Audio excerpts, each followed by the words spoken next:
Hello viewers, কেমন আছেন সবাই? আজকে আমি এক্সপ্লেন করব গরিব ঘরের রাজপুত্র নাটকটির ১ নাম্বার পর্ব। তো নাটকটির শুরুতেই দেখতে পাই মিরাজ খান একটি অফিসে কোটি কোটি টাকা ডিল করতেছে, আর সে সেই কোম্পানির ওনার।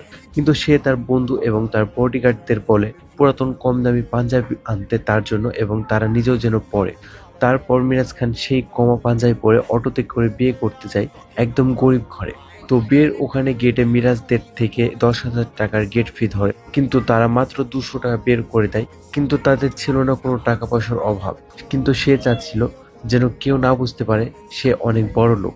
তো তারপর মেয়েটিকে বিয়ে করে ফেলে, আর মেয়েটি হলো অনন্যা ইসলাম। তো তারপর মিরাজ খান তার স্ত্রীকে নিয়ে সেখানে ভাঙ্গা বাড়িতে থাকে, কারণ তাদের সবাইকে বলেছে সে এতিম, তার কেউ নেই, এবং সে কম দামি একটি পিয়নের চাকরি করে। আর অন্যদিকে অনন্যার বাবার হাতের অবস্থা খুব খারাপ, সেও অনেক গরিব। তো একদিন মিরাজ এবং তার ওয়াইফ শপিং করতে যায়। তো তার ওয়াইফ তাকে জোর করে একটি ভিআইপি মার্কেটে নিয়ে যায়।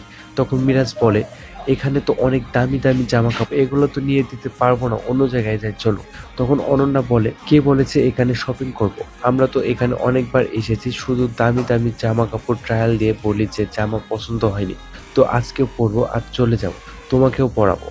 তো তারা দুজন নতুন নতুন জামা পরে, আর সেই সময় দোকানের কর্মচারী দেখে চিনতে পারে অনন্যাকে। তখন ছোট লোক গরিব টাকা নিয়ে অনেক মানুষের মধ্যে অনন্যাকে অনেক অপমান করে, সাথে মিরাজকেও। তখন দুজন চলে যায় মন খারাপ করে। পরে অনন্যাকে রেখে সেই দোকানে আবারও যায় মিরাজ, তবে এবার আর গরিব সেজে নয়, এবার তার আসল ভেষ নিয়ে যায়।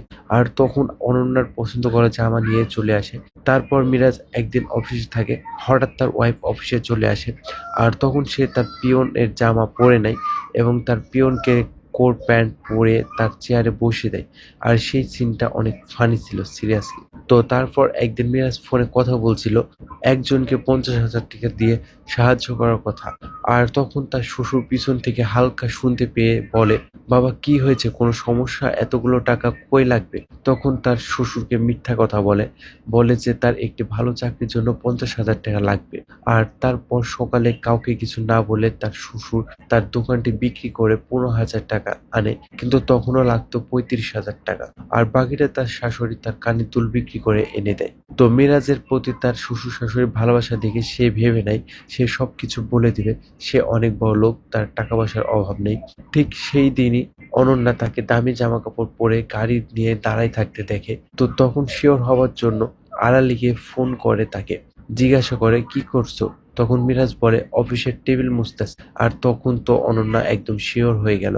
তো তারপর অনন্যা মিরাজের কাছে যায় এবং বলে, তুই এতদিন আমাদের ভালোবাসা নিয়ে অভিনয় করছিস, আমরা গরিবদের সাথে খেলছিস, তুই আর আজ থেকে আমাদের বাসায় আসবি না বলে সে অনেক অপমান শুরু করে।